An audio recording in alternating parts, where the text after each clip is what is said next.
선미 예수님, 주님의 이름으로 평화를 빕니다. 천지 창조 두 번째 이야기입니다. 27절이죠. 당신의 모습대로 사람을 지어 내셨다. 하느님의 모습대로 사람을 지어 내시되 남자와 여자로 지어 내시고 하느님께서는 그들에게 복을 내려 주시며 말씀하셨다. 자식을 낳고 번성하여 온 땅에 퍼져서 땅을 정복하여라. 바다와 고기와 공중의 새와 땅 위를 돌아다니는 모든 짐승을 부려라. 6일 창조하시고 하루 쉬시는 걸로 나옵니다, 성경에. 근데 6일 창조하시면서 창조가 끝날 때마다 보시니 참 좋았다라고 나오죠. 근데 특별히 이제 마지막 날 창조하신 인간 창조 때는 보시니 참 좋았다가 아니라 아주 많이 참 좋았다, 이렇게 원문에는 나와 있습니다. 다른 모든 것 창조한 것보다도 당신의 모습을 담는 남자만이 아니라 여자까지 만들어서 땅을 정복하게 하시고, 그리고 또 바다와 고기와 공중의 새와 땅 위를 돌아다니는 모든 짐승을 부리라, 이렇게 얘기하시고 난 다음에 아주 참 좋았다. 참 좋았다. 창조주 하느님은 인간을 만드시고 난 다음에 가장 흐뭇해 하셨습니다. 그런데 가장 기대하고 흐뭇해 했던, 또 모든 고난을 주었던 그 인간이 창조주 하느님의 마음을 가장 아프게 하는 존재가 됩니다. 하느님이 만드신 다른 모든 피조물은 절대로 하느님을 배반한 적이 없습니다. 그렇지만 당신의 모습을 닮게 만들었던, 그리고 만드시고 난 다음에 가장 하느님이 행복해 하셨던 그 인간이 하느님의 마음을, 가슴을 아프게 찢어 놓습니다. 다른 모든 피조물들은 삶 자체가 하느님을 증거합니다. 그리고 무언의 믿음을 보여줍니다. 하지만 유독 사람만이 자기를 만들어 빚은 하느님을 부정하고 사는 사람들이 많지요. 참 아이러니랍니다. 다른 피조물에게는 안 주었던 특별한 선물을 주었죠. 인간에게 뭐겠습니까? 지성과 의지와 감성입니다. 다른 동물들에게는 있어도 아주 작은 이러한 그 세 가지의 특별한 선물을 인간에게만 주었는데, 이게 바로 하나님 닮은 거겠죠. 그렇지만 우리들의 지성은 불완전합니다. 우리들의 의지도 불완전하죠. 또 우리들의 감성도 또한 불안합니다.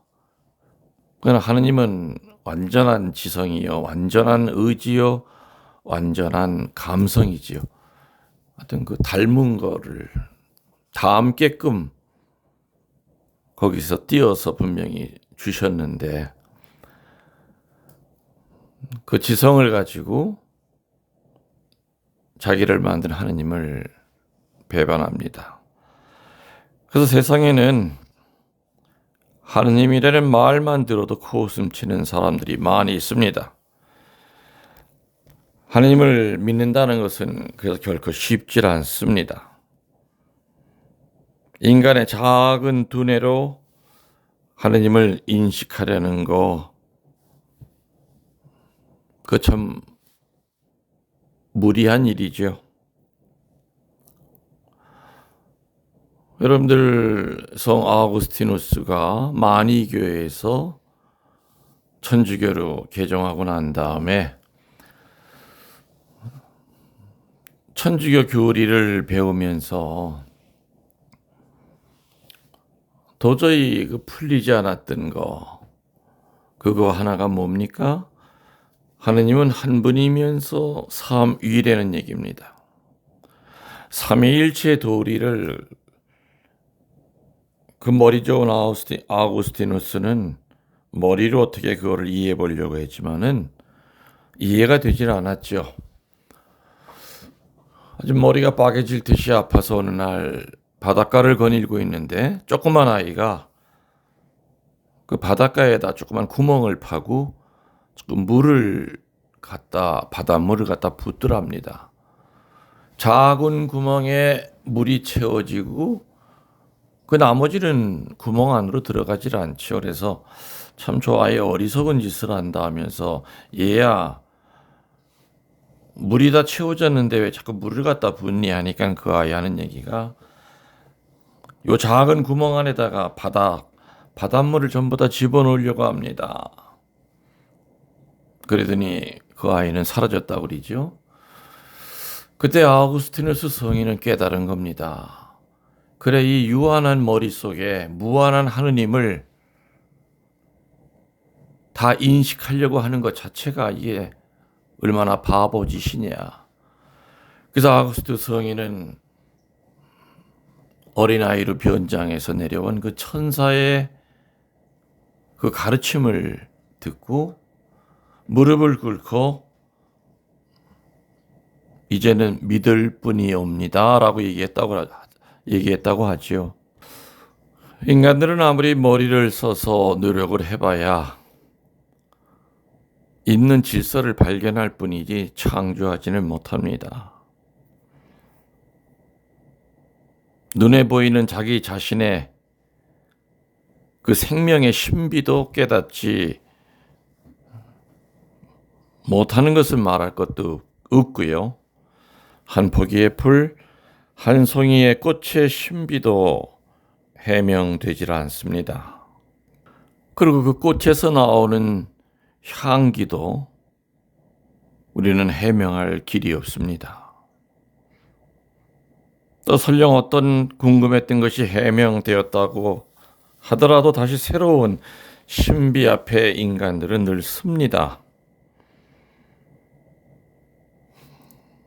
첫 시간에도 얘기했지만은 더 나아가서 이 광활하기 이를 데 없는 이 천문학적인 우주의 신비를 꿰뚫어서 알아낸다는 이 일은 얼마나 우리 인간에게는 요원한 이야기라는 것인가 하는 거 말할 여지가 없습니다. 우리가 감히 정복할 수도 없는 그 우주보다 더 위대한 존재가 바로 하느님의 존재이시지요. 사람의 두뇌로는 도저히 인식할 수 없음은 당연지사입니다. 그래서 하느님은 인식의 대상이 아니라 믿음의 대상이다라고 흔히 얘기합니다. 하느님이 있느냐 없느냐, 이것은 자신의 영혼의 문제이죠. 또 신앙의 문제입니다. 왜냐하면 하느님은 분명히 계신데 거기에 대해서 있다 없다 하고서는 혼자 고민하는 것은, 어느 쪽을 선택하느냐는 것은 영혼 구령과 직결이 되기 때문입니다. 자기가 믿을 수 없다는 이유 하나만으로 하느님이 어디 있어 이렇게 일소에 붙여버리는 그런 태도는 아주 경박한 태도일 겁니다. 소위 무신론자들의 입에서 많이 나오는 그 이야기가 하느님이 계시다면 이 세상이 이렇게 엉망진창이 될 수가 있느냐. 착하게 사는 사람이 힘들게 살아야 되고 또 못된 사람들이 더 잘 되는 이런 이치로 볼 때 이것이 하느님이 계신 세상이라고 얘기할 수가 없다 이 얘기죠. 그래서 하느님이 없다. 또 크리스찬도 보기 싫다. 나는 절대 죽어도 크리스찬이 되진 않을 것이다. 이렇게 쉽게들 얘기를 합니다. 그러나 그렇게 얘기했던 그 사람들이 나중에 하느님을 알고 크리스찬이 되고 난 다음에 과거의 그 오만한 자신을 생각하면 부끄러워서 얼굴을 들 수 없다 그럽니다.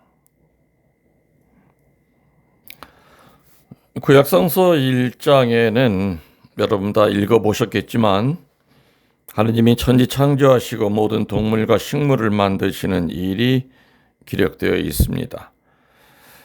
그 중에서도 이제 사람을 만드셨다는 아주 중요한 대목이 나옵니다.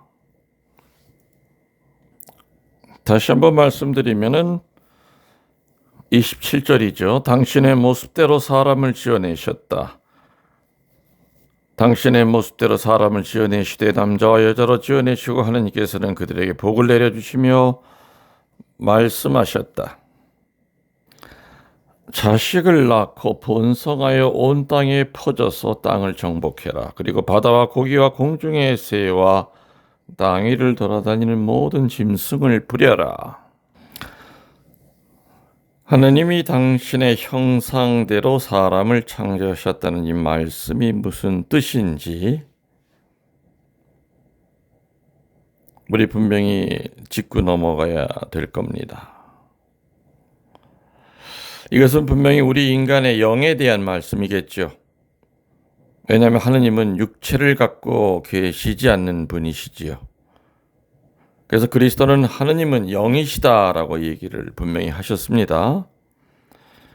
하느님이 인간과 똑같은 얼굴을 가지셨다는 생각을 한다면 그건 분명히 잘못된 생각입니다.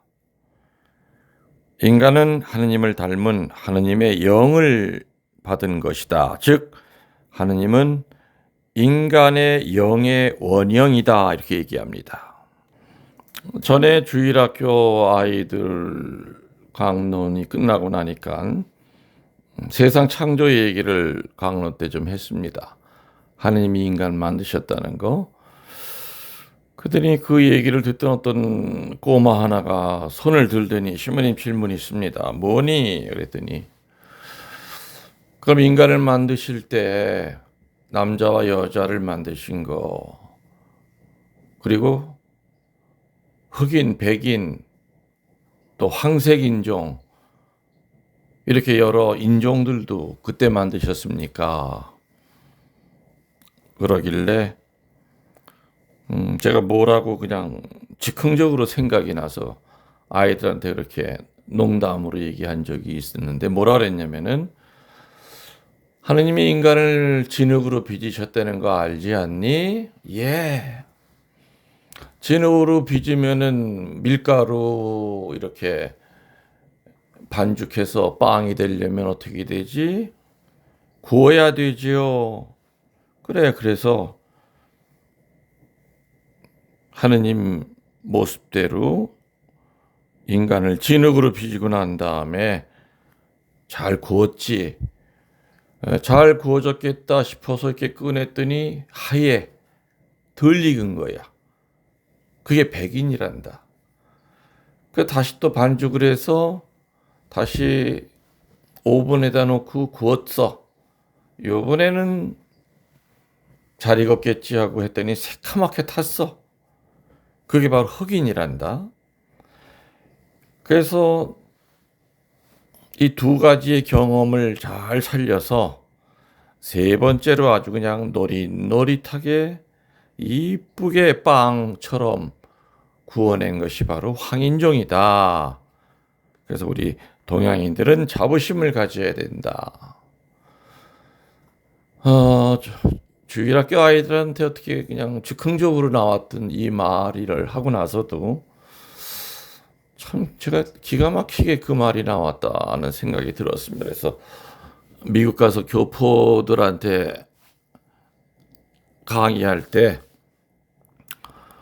여러분들 백인들 사이에서 차별 많이 받으시고 멸시 많이 당하시지요. 기죽지 맙시다. 창조주 하느님이 진흙으로 사람 빚어가지고 가장 완벽하게 퍼펙트하게 빚어서 잘 구워낸 것이 바로 우리 황인종이니까 백인 흰 거 부러워할 필요도 없고 흑인들 힘센 거 부러워할 필요도 없습니다. 우리 동양 사람들이 특히 우리 한국 사람들이 가장 우수한 사람들입니다. 박수를 신나게 칩니다. 신부님 감사합니다. 자부심을 주셔서. 좀 전에 제가 뭐라 그랬지요? 하느님을 닮은 하느님의 영을 받은 하느님은 인간의 영의 원형이다 그랬습니다. 닮았다고 하는 것은 영을 닮았다는 그 얘기겠죠. 성지에 있을 때 이제 성지 순례 미사를 매일같이 합니다. 근데 미사하면서 보니까 어떤 형제를 보고 참 깜짝 놀랐어요. 너무나 닮은 게 저와 똑같았습니다. 키도 비슷하고 또 나이도 나와 비슷한 것 같고요. 눈, 코, 입이 어찌 저렇게 닮았을까? 미사를 드리고 강론을 하면서도 그 사람을 볼 때마다 야, 내 쌍둥이가 혹시 있었나라는 그런 황당한 생각이 들었죠. 미사 끝나고 난 다음에 이제 그분을 보고 싶었는데 그분이 먼저 와서 부인과 같이 인사를 했습니다. 그러면서 서로 얼굴을 보면서 웃었습니다. 너무 닮았다. 그래서 그분 하시는 얘기가 자기는 김웅렬 신부님이 누군지 몰랐대요. 근데 10여 년 전에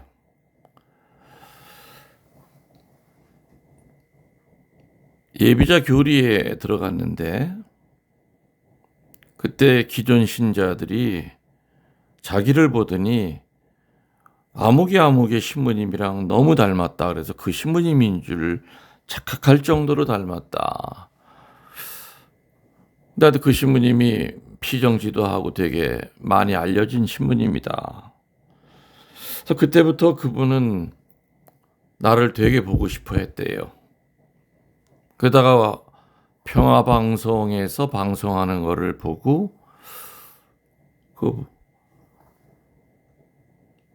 자기 얼굴과 비교해 보니까 정말 많이 닮았다라고 느껴졌다고 그럽니다. 그래서 세례받고 난 후에도 별명이 김웅렬 신부였다고 그래요. 그 얘기를 듣다 보니까 나도 신부님이 이렇게 열심한 신부님이시라고 하는데 나도 그 신부님 닮아서 그 신부님한테 누가 되지 않도록 또 별명까지도 내가 그 신부님의 이름을 가졌으니 정말 열심히 살아야 되겠다. 그래서 그때부터 신부님의 강론을 들으면서 정말 열심히 공부했다고 그럽니다. 그러다 보니까는 말투까지도 신부님을 닮게 되고 또 사람들에게도 존경받는 그런 평신도로서의 삶을 살아갈 수 있었습니다. 신부님. 그래서 신부님은 저와 닮은 사제인 것뿐만이 아니라 신부님을 닮으려고 애쓰다 보니까 제 삶의 멘토가 되셨습니다. 오늘 드디어 생시해 보게 돼서 너무 영광입니다. 이런 얘기를 했었습니다. 자기를 닮은 사람에게는 그와 같이 여러 가지 친근감이라든지 또 그 사람이 세상 사람에게 존경을 받고 인정을 받고 있는 사람이라 그런다면은 그분을 닮아가려고 하는 그런 기본적인 욕심이 생깁니다. 어쨌든 하느님이 자기의 형상대로 사람을 지으셨다는 이 한 귀절 속에는 하느님의 인간에 대한 헤아릴 수 없는 사랑의 마음이 담겨 있는 것은 확실합니다. 하느님은 창조주이기 때문에 어쩌면 다른 모양으로도 인간을 만들 수 있었을 겁니다. 그럼에도 자신을 닮은 존재로서 인간을 만드셨다. 이렇게 나와 있다는 그 뜻은 확실해졌습니다. 그것은 인간이 하느님의 마음을 알고 그 뜻대로 살게 하려고 당신의 형상대로 닮게 하신 것이 아니었겠는가. 인간은 지극히 작은 존재라고 하지만 한편으론 인간의 생명은 지구보다 귀하다고 말합니다. 이 말은 하느님의 뜻을 이루는 사명을 가진 생명이기 때문일 겁니다. 인간의 생명과 딴 동식물의 생명의 차이는 바로 여기 있습니다. 딴 동식물은 하느님을 닮지 않았습니다. 그렇지만 인간만이 하느님을 닮았기 때문에 존재론적인 차이가 있다는 겁니다. 성경에도 분명히 땅을 정복하라, 모든 생명을 다스리라고 인간의 사명이 제시되어 있죠. 즉 하느님의 뜻에 순종해서 자연을 관리하는 이 일은 본래 인간의 사명이었습니다. 코끼리나 곰, 사자 같은 맹수를 힘으로는 다스릴 수 없지만 하느님은 분명히 성경에서 다스리라고 분부했습니다. 그것은 힘으로서가 아니라 하느님을 닮은 사랑과 지혜로 다스리도록 하여라 라는 뜻일 겁니다. 여러분들 종종 인간답다라는 말을 많이 쓰는데 그게 무슨 말입니까? 너 참 인간답다. 여러분은 어떤 뜻으로 그 말을 쓰시고 계시는지요? 또 그 말을 들을 때 어떻게 받아들이고 계십니까? 성서적으로 인간답다는 것은 하느님을 닮은 사람답다는 뜻입니다. 하느님께서 지어주셨으니 겸손하게 하느님을 닮은 사랑과 지혜를 가지고 자연을 다스리는 사명감을 갖고 있는 사람이다라는 뜻입니다. 여러분들 지금 자연이 다 망가지고 있는 거 아시죠? 그건 누가 그렇게 망가뜨렸습니까? 곰이, 늑대가, 뱀이, 새들이 망가뜨렸겠습니까? 아니죠. 그 자연을 하느님의 뜻대로 다스려야 될 책임이 있는 인간들이 다 망가뜨린 겁니다. 하느님이 우리들에게 맡기신 자연 관리의 사명을 얼마나 게을리하고 또 포기하고 있다는 것을 가슴 아프도록 자연이 그 피폐해가는 모습을 보면서 우리는 느낍니다. 그래서 요즘은 자연에게 공격을 당합니다. 분명히 성경에는 자연의 관리자로 인간을 지정해 주셨는데 인간은 산을 망가뜨리고 강과 바다도 다 망가뜨렸습니다. 그러다 보니 공기도 청징하게 맑아야 할 그 공기들이 다 오염이 되어 있죠. 이렇게 인간은 하느님이 주셨던 그 본래의 사명을 망각하고 하느님의 뜻과 사랑을 망각하고 자기 중심으로 살아온 결과 가지가지 공해로 번민하게 되었습니다. 학자들은 지구의 생명이 그렇게 오래 남아있지 않다는 선언을 할 만큼 인간들은 땅 위를 황폐하게 만들고 있습니다. 그뿐만 아니라 같은 사명을 가진 인간들끼리 원폭, 수폭 등의 어마어마한 무기를 가지고 파멸적인 파괴를 지구상에 가져오려고 합니다.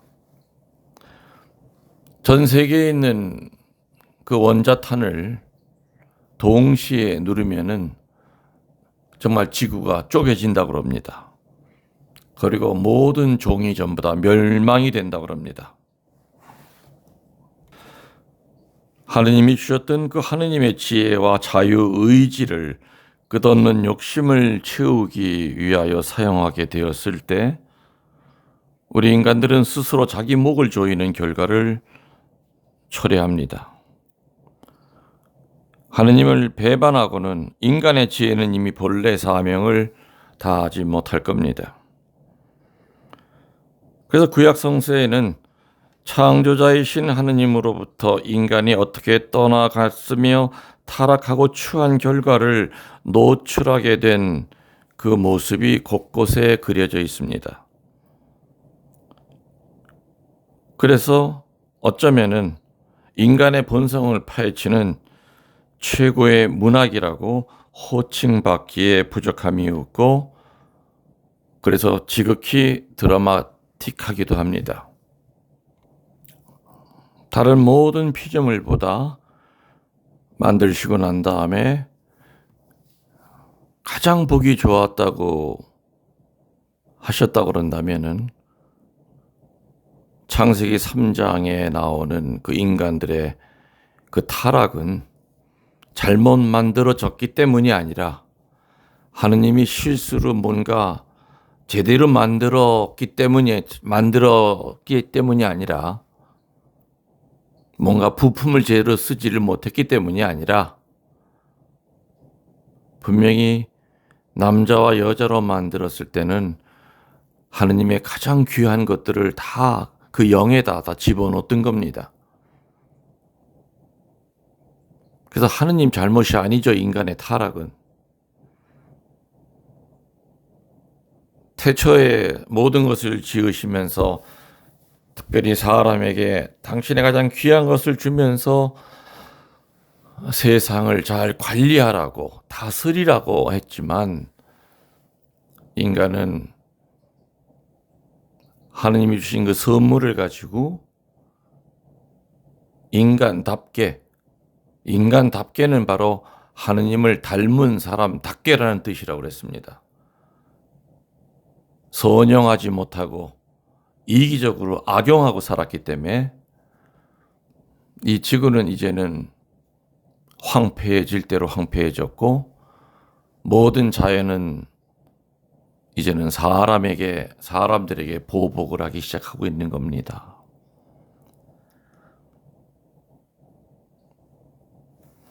아름다운 자연을 하느님은 인간에게 주셨지만 너부터가 아니라 나부터 자연을 오염시키는데 앞장서고 살았다고 하는